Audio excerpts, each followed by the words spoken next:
Nuestra historia, que ya saben comenzó en el año 2011, y número 34 de las sesiones que estamos desarrollando aquí en el Cineclub. De nuevo, muchísimas gracias por su asistencia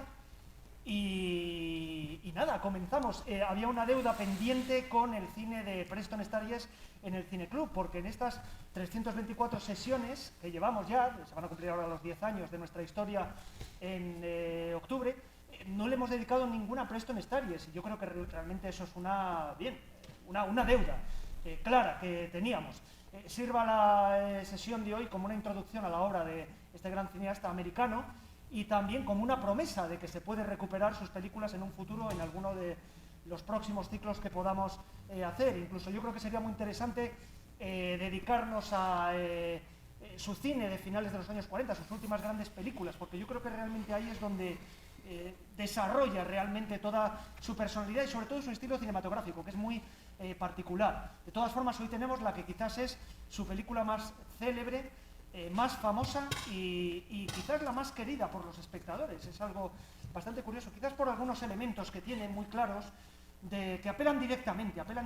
al propio espectador y que curiosamente en su momento quizás no se entendieron muy bien, porque esta película en su día fue un fracaso de taquilla, de público. Quizás el público no lo entendió muy bien. Hay una especie de percepción, yo diría que falsa, que nos parece a veces que el público de aquella época era más sofisticado que el de ahora, incluso el público popular. En parte podría ser así. Quizás el público era más receptivo y había eso que se llama la suspensión de la incredulidad. Quizás el público de la época lo entendía mejor que gran parte del público actual, de las últimas,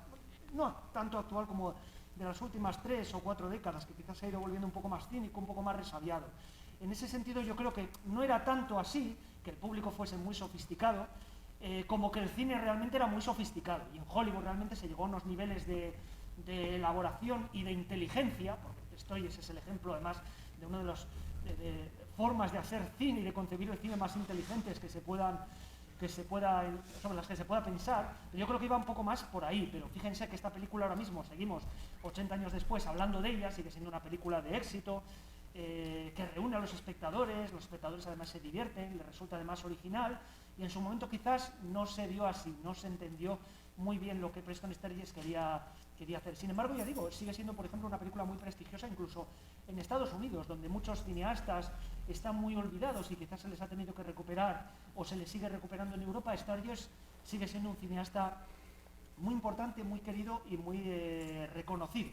Bueno, hay otros cineastas en los que quizás todas las peripecias biográficas no son muy importantes. En el caso de Preston Sturges sí son, yo creo que tienen mucho interés para conocer la personalidad de su cine, conocer primero su biografía. Rápidamente, no me voy a extender mucho. Sturges nace en el año 1898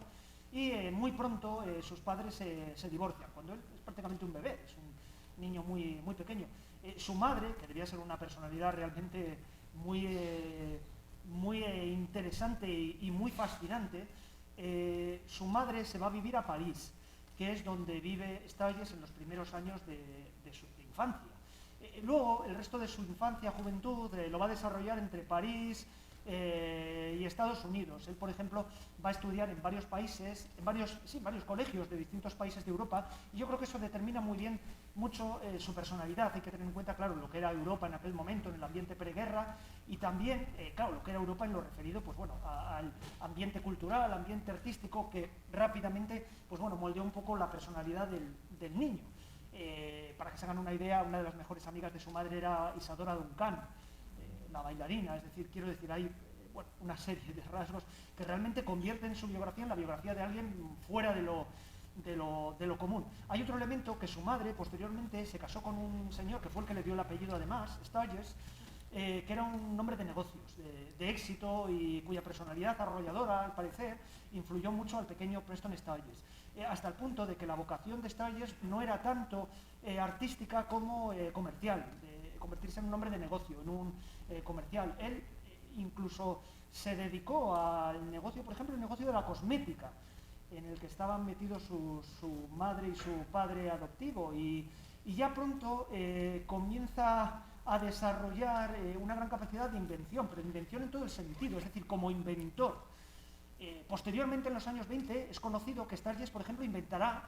un helicóptero. Fíjense de qué tipo de personaje estamos hablando. Un prototipo de helicóptero que incluso patentará. Bueno, pues anteriormente, de muy joven, inventará, por ejemplo, un tipo de lápiz labial, lápiz de labios, indeleble, creo que es la palabra correcta, es decir, que no deja mancha. Bueno, por resumir muy rápido, el éxito de los negocios será dudoso, irá de un lado para otro, intentando probar suerte, para hacer dinero de distintas formas, pero finalmente lo que realmente triunfa es como escritor de teatro. Y algunas de sus obras tienen bastante éxito y esto es lo que, resumiendo mucho, pues bueno, favorece, no es el único caso, desde luego en Hollywood, que Sturges termine en la meca del cine, en Hollywood. Primero se adaptan algunas de sus obras teatrales y ante el éxito de estas películas, muchas de ellas muy olvidadas además, incluso poco conocidas actualmente, él termina de guionista en Hollywood. Y su carrera es muy exitosa, pero también entramos un poco en los típicos problemas de todos los guionistas que ven sus obras llevadas al cine y consideran que no se ha respetado su voluntad autoral, etcétera, etcétera. Es un problema eterno y todavía persiste. Bueno, en el año 1939 Sturges tiene la idea de acabar con ello y convertirse en actor-director. Y para ello le vende a la Paramount Pictures, que será la casa de sus siguientes películas, la idea, el guión de El Gran McGinty, que será su primera película, con la condición de que él tendría que ser el director. Se lo vende, la leyenda dice que por $10 o por $1, hay distintas versiones, tampoco hay mucha diferencia entre una cantidad y otra, pero digamos por una cantidad puramente simbólica, para poder rodar la película, la ha escrito y poder llevarla él mismo como director al cine. La película se convierte en un enorme éxito, también artístico, porque la película yo creo que es excepcional, yo creo que es una de sus 3 mejores películas, quizás pueda ser discutible, porque realmente en este concentrado de películas magníficas que tiene Preston Sturges se podrían elegir unas y otras prácticamente, quizás con la excepción de las 2 últimas, que son ya películas fallidas y en las que no consigue hacer todo lo que pretendía, pero se podría elegir una y otras indistintamente, pero para mí yo creo que la primera realmente sería una de las 3 mejores, la tercera probablemente, si hiciéramos una de estas listas un poco gratuitas que nos gustan a los aficionados al cine. Pero como digo, la película es un éxito y un éxito también artístico y de premios. La película gana el Oscar al mejor guión original y eso, claro, sitúa ya a Preston Sturges en un momento realmente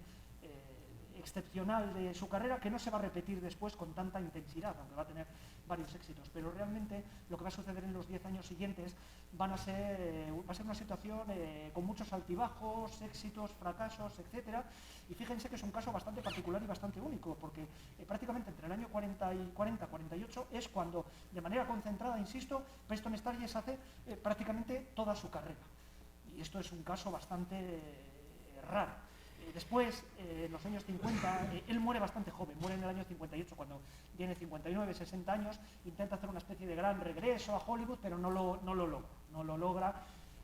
Sus regresos son ya frustrados y desde luego no recupera el sabor de sus mejores películas. Yo creo que el hecho de prácticamente haber fracasado con la que yo creo que es una de sus mejores películas también, Infielmente Tuya, me parece que se llamó en España, una película ya de una sofisticación y una elaboración y una cultura cinematográfica y una complejidad de construcción que realmente la convierten quizás en una de las mejores películas que hay a final, una de las mejores comedias, películas quizás también, pero una de las mejores comedias americanas de finales de los años 40. El fracaso de esa película yo creo que le hiere ya profundamente. Rodada además para la 20th Century Fox, otro estudio en el que tampoco logra consolidarse tras su paso con la Paramount. Bien, pero muy anteriormente, Preston Sturges ha rodado la película que vamos a ver hoy, Los viajes de Sullivan. Ya digo, curiosamente es la película más recordada de su carrera y es un caso bastante curioso porque es un ejemplo de cine metacinematográfico, por así decirlo, que a nosotros nos puede resultar ahora más familiar y podemos comprender muchos de sus códigos y muchos de los guiños, pero realmente en aquel momento, cuando no se había cultivado este tipo de historias y este tipo de películas llenas de guiños y de referencias cinematográficas, en este caso una reflexión absoluta que hace el propio Preston Sturges sobre su oficio y sus ambiciones como cineasta, pues ya digo, en aquel momento era de una originalidad tan grande que quizás parte del público se sintió un poco desconectado quizás por los cambios de tono que tiene la película. La película tiene una tonalidad realmente muy uniforme, en el sentido de que no chirría nada, pero se van a dar cuenta que pasa de un estilo prácticamente de comedia a otro. La película tiene un comienzo absolutamente fulminante y y fulminante y fulgurante, que no les voy a destripar, ya lo van a ver ustedes, que se nota ya que incluso para hacer otra cosa o pretender hacer otra cosa de lo que va a ser la película, Stargess demuestra un virtuosismo absoluto. Y después pasamos por casi todos los estadios de la comedia americana, pasamos por la comedia slapstick, del cine mudo,